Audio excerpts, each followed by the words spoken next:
Hello, good afternoon. Welcome to New Forest Morphs. It's Wednesday afternoon. Jared's come back into the facility. Had a couple of days that you weren't feeling great, Jared, but I'm glad you're feeling a lot better now. And it's good to have you back, Jared, and thank you for all you're doing. Jared's been under construction. He's been building new tables. As you can see, this is our new table. It's raised up slightly higher, so but it's nice and shiny, and it's got red wheels. How much does this cost, Jared? £120. About £120 for this, and So it that comes in a kit full. There's the old one. And that's the old one. So we've now got a table each. Because we've got the baby racks on the back, Jared was needing a workspace, so he's got the higher workspace. I might benefit from the higher one, Jared, because yeah, it's whichever good for one. my hip. We've also got another bin, so it's 3 new bins. You've also bought some more planting. As you can see over there, there's some more planting going in. And anything else, Jared, that you bought recently? That Viv for the other spider. And we bought a Viv for the other spider. And Emily's come in and named the spiders Luffy and Zorro. And should we have a quick look at these, Jared? Come and have a quick look and see how they're looking. These are tarantulas, and these are gifts from Amy on our new breeder series. She very kindly brought them in. And this one here is the Calico gold knees, and it was actually climbing on the... Still is. Is it still up there? So you get a good view of it from up there. Okay, that's focusing in. Lovely. Isn't that just beautiful? They do like to climb. And then the other one we've got, Jared, is, let's have a little look. Has it come out of its molt yet, or is it still in molt? I think it's still in molt, but this is the Brazilian black, which is called Zorro. And we'll get some lighting on it, but I think it's going into a molting, Jared. You can see it's going into molting. But they do look good, Jared. I do like the way they're set up, and it just enhances the quality of our facility. So big thanks to Amy, Adam and Luca. And Jared, you've put the New Forest logo actually on a stand now because it kept them falling off the wall. So yeah, so now it's on the stand. Yeah, it's really good. And Sitting centre. We've also been doing some sexing, ready for marketing of our new snakes. We'll come back to that in a second, Jared, but we've had a shed out on clutch number 28, I think it is. And I think we've worked out what we've got here. We brought out the mother and the beautiful, absolutely gorgeous looking little baby. And was it a boy or a girl, Jared? It's a girl, I think, wasn't it? I think you sexed it and you think it's a girl. Yeah, I think it was a girl. But just look how beautiful that is, Jared. So we think this is a pastel cine. And Emily's called it Oreo. Isn't he lovely? And you can just see how beautiful he is. See if he'll open up for us. He's got a lovely blushed out pattern. And there you go. Beautiful, Jared. Really beautiful animal. And we think it's a girl. So yeah, we've been sexing them. So let's compare him with the mother, Jared, if you get the mother out. Now, Bowser's the father, which is our dream school boy. But if you look and compare the genetics with that. Now we think this is possibly a yellow belly cinnamon pastel pied, and this one doesn't hold the yellow belly, and I think this is actually a cinnamon pastel pied, but there could be something else going on in here. Could be the het lavender influence as well, Jared. We might be making it that way, but we think that's what we've got here, is a pastel cinnamon het lavender girl. And we've been very blessed with the girls in this project because Jared's been sexing the cinnamon yellow belly pastels, and we've come up trumps with a lot of girls there, haven't we, Jared? I think we've got 4 out of 4 girls, so we're going to make one available. And we've got some lovely friends who have already contacted us before we've even put these on Morph Market, and obviously we're going to give priority to our friendship base, and then we will then put the rest on to Morph Market as well. So if you are interested in any of these snakes, hit us up please, friends out there. Because these are going to probably go quite quickly, and we would like you to have the opportunity to come in. We've got an interest in the blackhead lavender het pied clutch as well. We haven't sexed those yet, so we will give you an update on the sexings, and hopefully we can get the sex ratios right there. So we'll just put these back, Jared, and then we'll have a look at the babies. So I'll just slip this guy back, and then we'll go through what we've got on the sex ratios. And I'll just put this one back in as well.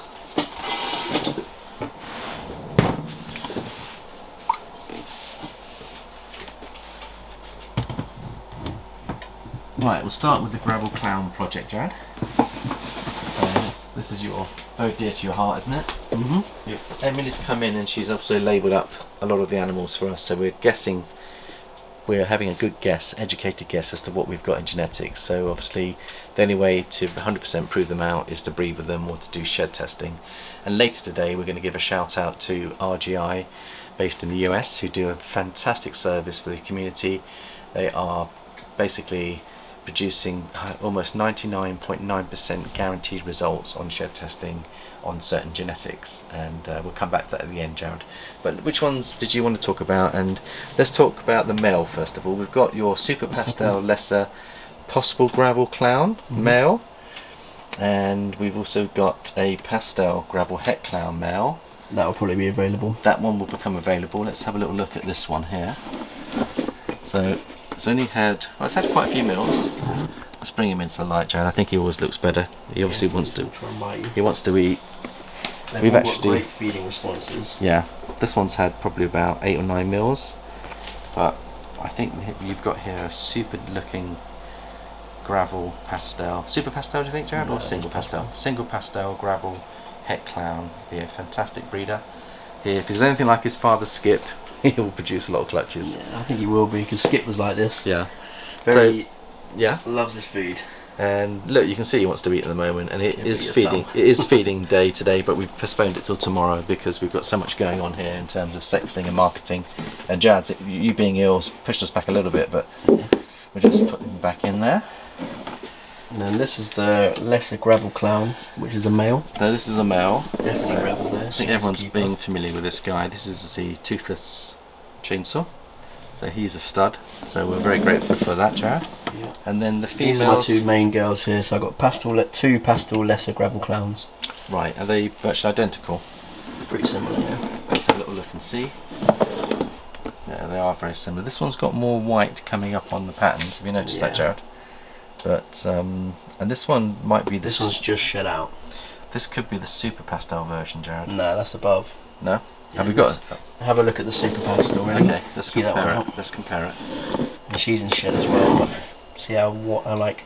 She's really white. So look at her head. Yeah. Very less head pattern. Yeah. Okay. So that's your killer. That's a killer clown with all the extra genetics, possible gravel. So anyway, we've hit a few males. We've hit a few females.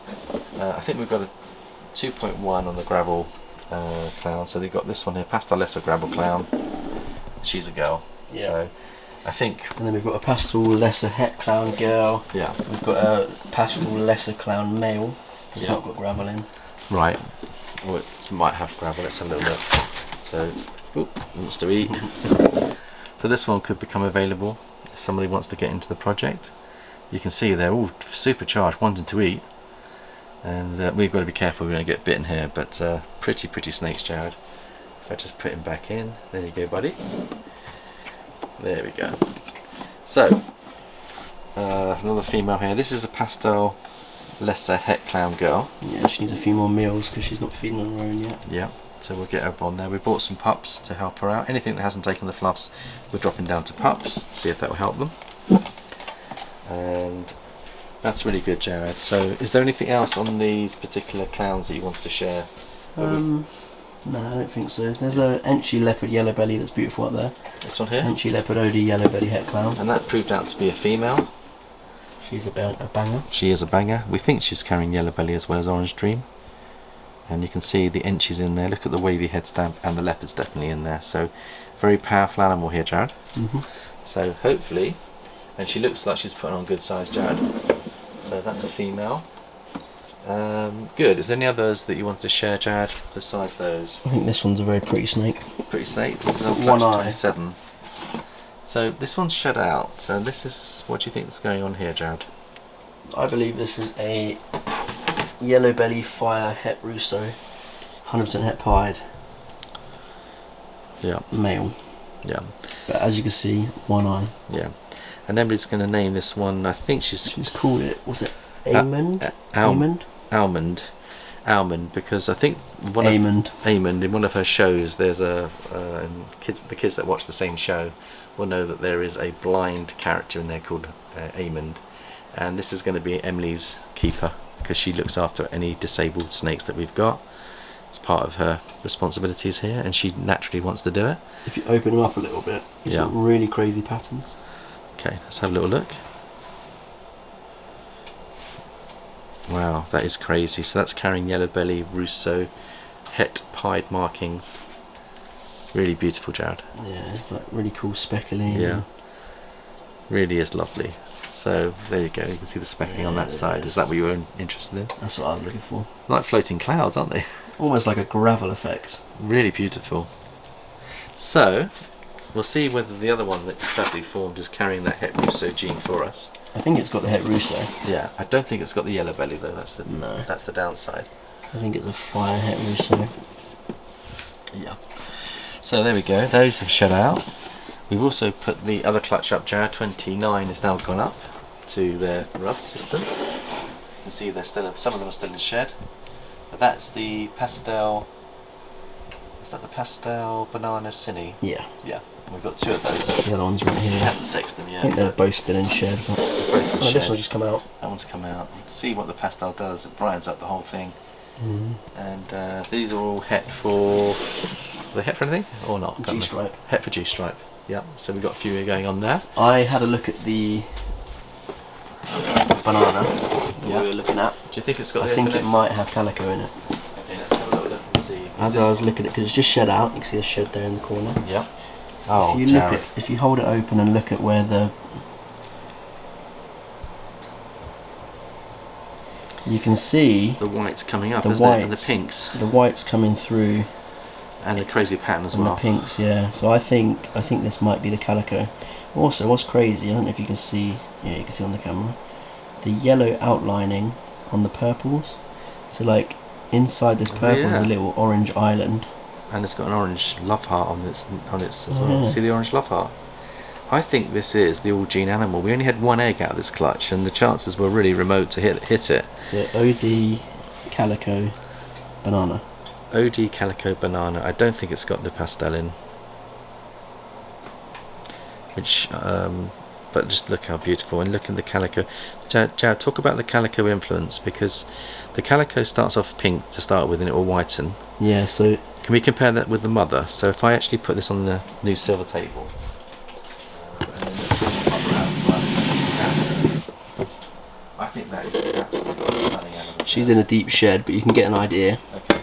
So where her alien heads would normally be, there's loads of white pixelation in there instead. And that's what's going to happen with this baby. So when she was born, I bet she looked almost completely like a normal, with more pinking in here. As they get older, that gets whiter and whiter. Yeah. And I think the same thing's going to happen with that banana. Let me just borrow the camera a second, Jared, because I'd like to just get a shot of him on the new table. So let me see if I can get some beautiful angles, and you can move the table at certain angles to me, Jared, to get it really lovely. But I'm going to zoom in on this, and look, there's your thumbnail. That is just stunning, Jared. Isn't that beautiful? Honestly, it's one of the prettiest snakes of the season for us, and it's got that F&F line calico, which I think is my favourite calico line. And maybe if I nudge him a bit closer to me, Jared, just bring him a bit closer and we'll get even close-up images. There we go, this is what I want to do. I'll just look how beautiful that is. And we'll get focus on that head stamp. Look at that. It's really a stunning animal. I mean, this is why the hobby can throw you some beautiful combinations. I haven't seen one of these combinations before, Jared, particularly with the F&F line, so I think this is breeding quality here, Jared. I think that's one for the Instagram as well. And it's got a lovely temperament, and it's yet to have a meal yet, hasn't it? So it's amazing. It's funny how you can't see how bright it is on that camera. If you do a circulation of the table, I know a lot of breeders do this, they move the table, and rather than move the camera, they let the angle of the snake be adjusted by the table. This is just a clever way of actually getting different angles on it, and then zooming in again. So that's a lovely picture as well. There's so many beautiful, beautiful angles to this animal. And I like it on the silver new table. I think it makes it look really nice, Jared. You get the reflection. Just wait until it's all scratched and smushed. Thanks, Jared. It's a very beautiful snake. This really is. I think we've got to be happy with it, haven't we, Jared? We haven't sexed it yet, have we? But ideally, what would you want to do if you were to sex it, Jared? Probably a male. Oh, will get it be the calico into oh, it's loads got of banana. stuff. It will be a male maker, so it's probably a... Most likely a male. Yeah, do you want to sex it and see what it is, Jeff? Why don't you sex it and see whether it is a male, whether it follows a male maker. So Jared will show you how to sex an animal as well. The new breeders. We haven't really done one lately, but just talk you through the process. Is it a male? Yeah, see those heavy pins? And you just focus on that. So just talk. So how do you go about sexing this? Find way? the cloaca. Cloaca. Put your index finger underneath the cloaca. I use my thumb to pull back just a tiny bit on the cloaca. Yeah. Other one to bend down and then roll it like a tube of toothpaste. Yeah. And if you zoom in, let me get a nice zoom in image of that. It's hard to get it. It is really hard to get that zoomed in image, but if you touch it again, there you go. Yeah. You can see the two little red things there, the Yeah. hemipines. Yeah. And then they go straight back in. Make sure they go in, and then. So he is a boy, and in fact, I'm very grateful that we got a boy because we've got the F&F line Calico girl, and having a boy means we can take the F&F line into all our genetics, but we're taking Orange Dream with it as well. And was there cinnamon in the mix? I don't know. No cinnamon. There's no cinnamon, so it's purely Orange Dream, F&F line Calico, and just might be pastel. I don't know. Just the two genes is what you're saying then, Jared. I mean, it's such an effective looking snake, isn't it? Banana and F line. There's 3 genes. OD as well. And OD as well. There's 3 genes in him, so. And it could be pastel, but I don't think so. Even though there is a bit of white in head it. stamp. There was a lightweight head stamp. Is he pastel? That's the question. Could be. Could be a 4-gene animal. It's got those lovely black eyes. Which, if you shine a light on them, are actually red. Yeah, and that's coming from the banana because the banana gene acts as a albinism. Type of albinism, isn't it? It's on there. Can't remember if it's T negative or T positive. They use the word T negative and positive depending on the type of albinism. But we'll have to come back to you on that one. But stunning animal, Jared. I think it's absolutely beautiful, and I think it's going to be a keeper for us because we need to get the F&F line into some other genetics, and we should be able to breed within the next year and a half or so. So that was a really lovely bonus. And Jared, we've sexed the other animals and we're going to make one available.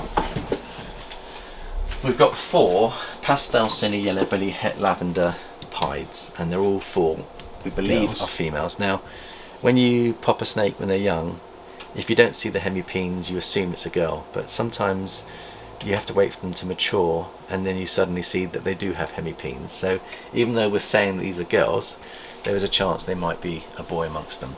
So I'd be 90% sure they're girls. Jared's 90% certain, but we have done other clutches in the past where girls have become boys for us. We've had holdbacks. At the start of our career, yeah. Okay.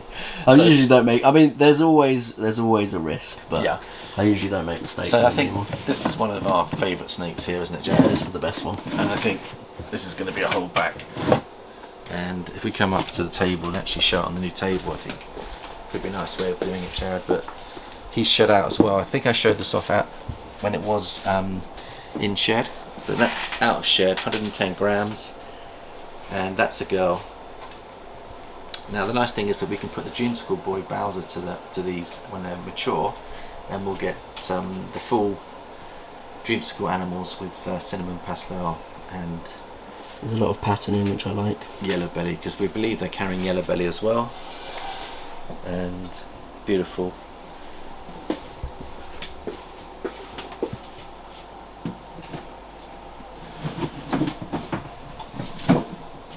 The one that's available is in shed at the moment, I believe. Yeah. So here's another one.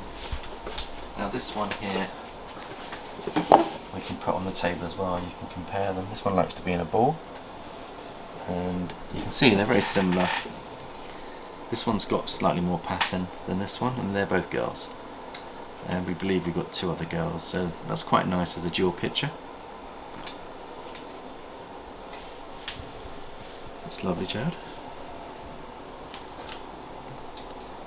Eating well, they're eating every week on a regular basis, and they're doing really, really well. So I'll just put these ones back, and then I think we're going to discuss a couple of other things that we're going to do to the facility to help us improve the quality of the airflow, because everyone at the moment is experiencing a heat spike, and it's a question of keeping your facility at the right levels of humidity and the right levels of temperature. And I think on Sunday when Amy came over, Jared, she shared an app with me, and she sent me a copy of the app, which I've got here. And we have security cameras in here, don't we, Jared? And those security cameras are smart security cameras, so that means we can see any movement in here dotted around the facility. So when we're able, it will go off, an alarm system will go onto our phones, and we'll know any movement in here, so we're aware of what's going on in the facility. Now, this and then obviously fire protection as well. We've got fire protection is very important, and we've got also a fire extinguisher over there, Jared. If you look over there, there's the fire extinguisher, always near the door. So you can actually access it easily, and if you have to put out a fire, it can save your collection and your facility. But Amy sent me this link, Jared, which I'm going to show you. Now, if I show you what it is, it's a company called Tapo, and they do security systems, alarms, but they also do temperature and humidity facility as well, and they're quite reasonably priced, and that's the one they were using that feeds into their phone, and they can check their temperature and their humidity ambient wise in their facility. So I think this is something we're going to probably do ourselves, Jared, and the price is coming in very reasonably. I think it's only $19.99. So to give you the security of knowing that your facility is not overheating and the humidity is right, I think it's a no-brainer, Jan. I think after lunch we're going to order one, and we'll have that in place. We've also got a very, very friendly electrician that's popped over. We're doing work on our house at the moment, and I showed him the facility, and I asked him if he would quote for putting in a extractor fan. Now he's come up with a design, and Jared and I are trying to work out how to do this. What we want to do is at the door have a extractor fan that sucks in the fresh air at the front.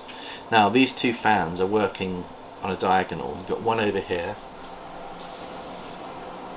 and you've got one behind us, Jared, and they've been serving a great job. We leave the windows open so that there's always fresh air coming in, but that relies on wind, and it relies on there being some nice cool air to come in. But the fans are obviously moving everything around. Naturally it's going out of that window and it's being pulled in that window, but what we want to do is actually put in place a power assisted extractors that can extract stale air. So at this end we'll have the extractor pulling out the stale air, and at that end we're going to, by the door, we're going to put in a fan that will be pulling in the fresh air. And as your facility gets bigger, as your animals, the more CO2 is being produced. Now we do have an air conditioning system over here, Jared, that you set up, and since that's been running, the air quality has stepped up on a good level for us. So we walk into the facility every morning and we find that freshens up the whole atmosphere. And some days you get a lot of pooing and weeing, and you can come in and you can smell that. And I think what this will do for us, it will allow us to make sure that any stale air is being discharged out on a regular basis and any fresh air is coming in. And I think if you look at some of the top breeders, this is what they do on their bigger facilities. They have pretty heavy industrial extraction fans in and out, Jared. And I think now that we're getting to the stage where we're moving up another level, it's time for us to invest in this so that we get even better air quality. Now we live in the New Forest, we've got trees everywhere, the air quality is good anyway. But I think as the number of animals are growing and the size of their poos are growing, the amount of ammonia that can build and the amount of CO2 emissions can go up. So I think what you have to do is you have to step up the quality of your air control, but also it'll allow us to control the temperature in the facility, because you'll be pulling out hopefully cooler air coming in, but then you've got to balance that in the winter, because when you are in the winter you want to keep your humidity and you want to keep the warm air, but there's a trade-off between getting rid of stale air and getting rid of heat. So what I like about my electrician, he's coming up with these controls that you can control the power of the fans, Jared, which means that you can step them up, step them down, you can open close windows, and you can then adjust to the weather conditions that you've got. So we'll let you know when he comes back with the quote and what it's going to cost us. We'll give you an update with that, let you know what's going on. We did promise our viewers that we would actually talk about how we built the facility and the costing of that. That will be for a future video, but there are a few people that are thinking of upgrading and building facilities, Jared, and I think that'd be helpful for some of the community. But now we're going to finish, Jared, with a shout out for Ben, who is a doctor of genetics, and his business that he's running is called Rare Genetics Incorporation, based in the US. And let's have a quick look at the content, some of the content they're putting out. This is helpful for us to understand what we've got amongst our hatchlings. So we're in hatchling season. If in doubt, I think it costs $50 or even less, Jared, to actually get a shed test. And they do multiple shed tests with discounts. And they do it's worldwide. I think you can actually ship them over to them. But I think you will need to check that you've got all the documentation to ship a shed abroad. I think we've got them in Europe as well. But the US market is benefiting big time because breeders can know exactly what their genetics are, up to 99.9% efficiency, without them worrying about bringing on an animal for 3 years, thinking it's got yellow belly or gravel in it, and it turns out it's got the wrong one, and they've spent 3 years developing a snake. So let's have a quick look. Maybe you can hit the lights, Chad, but we'll have a quick look. Let's have a look at this one here. That's my projects. Do you want to look at that one there? So if we look at this one here, Gravel. The science behind asphalt and gravel. Asphalt is very similar to gravel, but it's different. Of course, we get adverts, Dad, so we can just wait for that to come down. But how much time do we have on the video, Joe? 3 minutes. 3 minutes, okay. So we'll just let these videos just run out. So what advantages can you see, Jared, by doing shed testing? We talked about it today because we've got a couple of uncertainties on some of our collections. It's a fine balance, isn't it, between spending £50 on an animal that might only be worth 300 but could be worth £500 or £600, but it's the time it takes to grow them on. And the feeding and the stress and excited for a project and then not hitting it. There we go. I'll put the sound up now, Jared. So this is Ben. Hi, this is Dr. Ben Morrell. Welcome to episode 66 of Reptile Genetics Weekly. Glad to have you here. And as always, our first order of business is to let you know about results going out. And as we've been saying for a while now, the fast tests are going out pretty much every day, every business day. And then the sex determination results are going out a couple times a week, so you can expect like a 3 to 5 business day turnaround for those. And the panel results went out last week, kind of midweek. So that's already out and about. And so the next batch of panel results will be in about another week and a half or so. So those are going out about every other week right now, since we have, thankfully, more and more sheds coming. We know you all are hatching out babies. It's an exciting time, and we're looking forward to seeing all the cool animals you all hatch out and being able. So there you go, Jared. So they do sex determination as well. They do panel tests, so that, for example, sorry? Blood tests. Yeah, so you can actually have a complex can be checked. They've got lots of packages. The more you do, the bigger the discount. Thank you everyone for watching. We're going to go get some lunch. I hope everyone's having a wonderful season. We'll come back to you with some more information later in the week. Take care and see you next time. Bye for now.